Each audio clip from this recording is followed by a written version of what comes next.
Yeah, from the moment the season ended last year, and Coach and I were talking to the players. From every player we talked to in those meetings was, how do we get back? How do we get back to being up 14 in Game 7, and how do we put that over the top and get to the finals? And we do feel like in the finals we would have had a real good shot at winning that. So most teams as good as us last year actually do win the title. Obviously we didn't do it. We didn't get it done.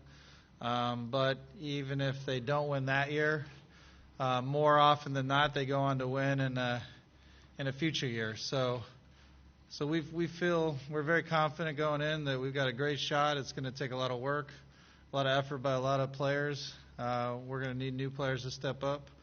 But we're excited about the season. I mean, we've got players who all season are like, let's get to this day and let's get going. And to be frank, I've had players that aren't like that, but we got some, as they call themselves, dogs that are ready to play, are playing all off season because they love basketball, and now they're ready to play some real games. So let's get started.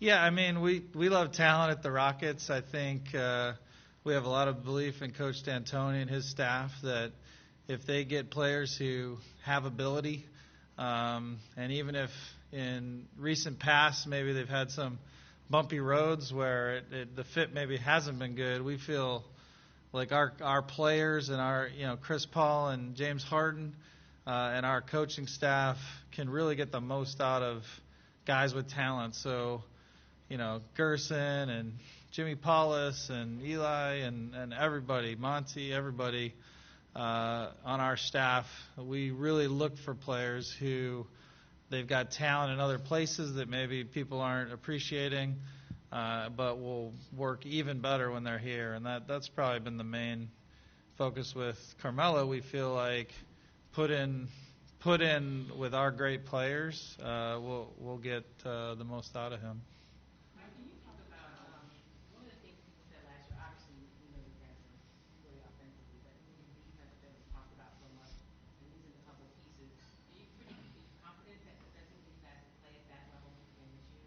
Yeah, I'm confident. Obviously, we have to show it, and that's probably the key to. We're going to be good offensively. Even I couldn't screw that up. So, defensively, we got to do what we did last year, and we think we were on that track, and we added some great pieces that helped that, and now it's just a lot of hard work and slogging through it and getting us where we were last year.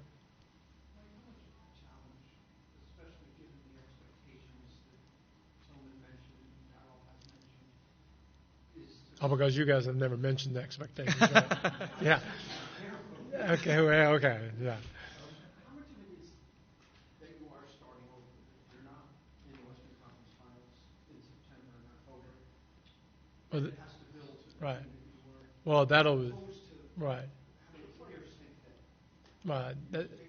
That'll be the first message tonight when we have our team dinner, is that you don't start where you left off. You start from the starting line, and everybody thinks they're going to win a title this year. There's 30 teams that are going to try to get it. But and that's probably the hardest thing. Now, it's a little bit easy for us because we didn't win anything. We had a great year, great, but we still should be, and I think we are. If we're not, then we got other problems. But we're as hungry or as hungrier than last year to get this done. So complacency will not be a factor at all. Now, you do have to go through the drudgery of the first practice, the second practice, the 120th practice. You've got to do it, and we have to be sharp. And each day we'll have to build on something. But, with our players' mentality and what is at stake and what they want, that shouldn't be a problem. Well, hey, I'm with them. I mean, I've not won anything, so we felt like we were really good last year, really, really, really close, and that feeling is still with us. And we think that if the Houston Rockets can solve the Houston Rockets and play at the highest level that we can play at, we could win. Mike, do you have going into camp, do you have a position, situation in mind for Melo? Bench, starting, how it will be handled, or does so much of that depend on how things play out in the Right. Well, I would lie to say, I don't know, we'll see how it plays out. Obviously, you have to. You sit around all summer thinking about what you can envision. But I think I'd be foolish also to make it to there. We'll see how it fits. I don't know how they play together, they fit together. We have a great analytics team that will help gut feelings. So we do a lot of it just scientifically that this is the best way to go.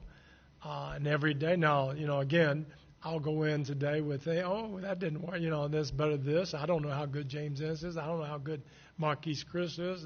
Will Nene be okay? We got all kinds of question marks. But they usually play out, and you give everybody the best advantage you can in situations that you can, and then watch. That's why you play the regular season, to get to the end where we're playing the best basketball possible and everybody feeling good about what they're doing.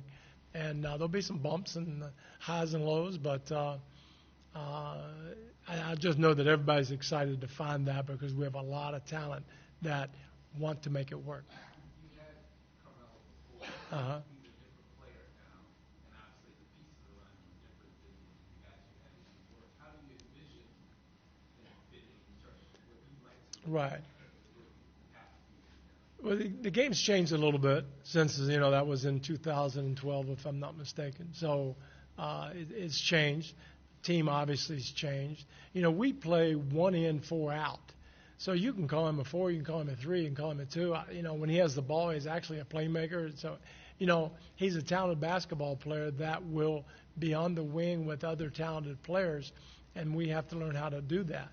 Our offense is very simple in the case in the sense of great players make great plays, and it's been a great offense because of the talent that we have. He's going to fit in, and then we'll see exactly where and how and when, and see what we have to change up for him and see what he has to change up for us. But basically, everything that we did last year, the formula that we think really works, will be the same and should be enhanced, and try not to deviate too much to accommodate people. Most of it's got to be toward what we do. Chris Paul made that adjustment. Melo will make that adjustment. James Ennis will make that adjustment. All the new guys will make that adjustment. So, again, it's just like USA basketball. If you got a lot of great, talented basketball players that want to make it work, and it does not matter what the name is on the back of the jersey, but what counts as Houston Rockets, then we're going to make it work. You guys really kind of took on to the even higher level once PJ got in the starting lineup last year. Is the success that you had with him in the starting lineup a major factor in kind of determining how you go forward this year? Yeah, that you can't discount that. Again, we'll look at everything, and just you mentioned PJ. It's funny. To me, P.J. Tucker is one of the best players in the league. And I know a lot of people go, "Oh, he was like 80-something. I don't even know what it was." You got to be kidding me. Here's a guy that plays maybe the best defense in the league. That's half the game right there. He might be the best, if not one of the top 5. Now you got a guy who's shot 40, since he started, 42% from threes, 47 from in the playoffs. Really? There's a lot of guys shoot better than that. And a guy that will get every loose ball, every chemistry thing, every play he is playing all out. I don't know how we judge people. I cracks me up because what is the criteria of being a great player?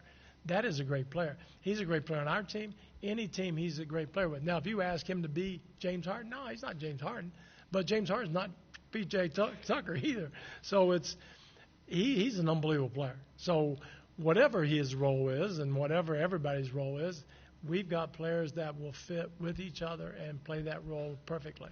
Can PJ and Melo play together before a tandem? Do you kind of stagger those? That's something that we'll work out. I don't know yet, to be honest with you. In a perfect world, I always loved Melo at the 4.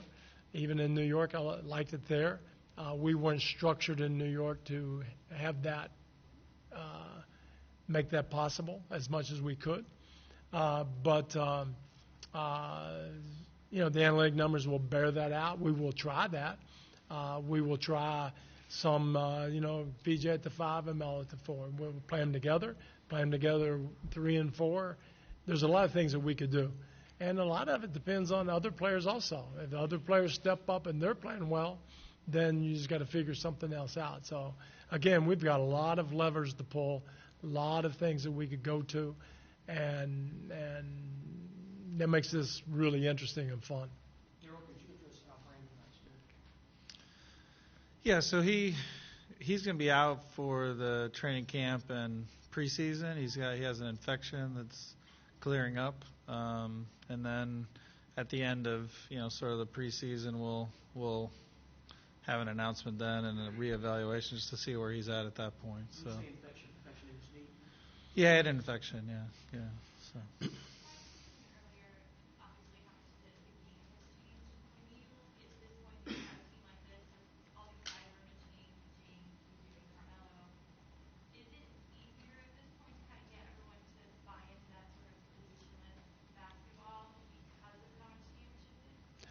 Without a doubt, I think there's a lot of factors. One is that you have stats and hard evidence that you can show, hey, it's just not, I think this works, It's not one of those deals. They don't have to believe me. They can look and see it. Also, what Golden State has done the last 4 years and how they play and how many games they win a year can also prove it.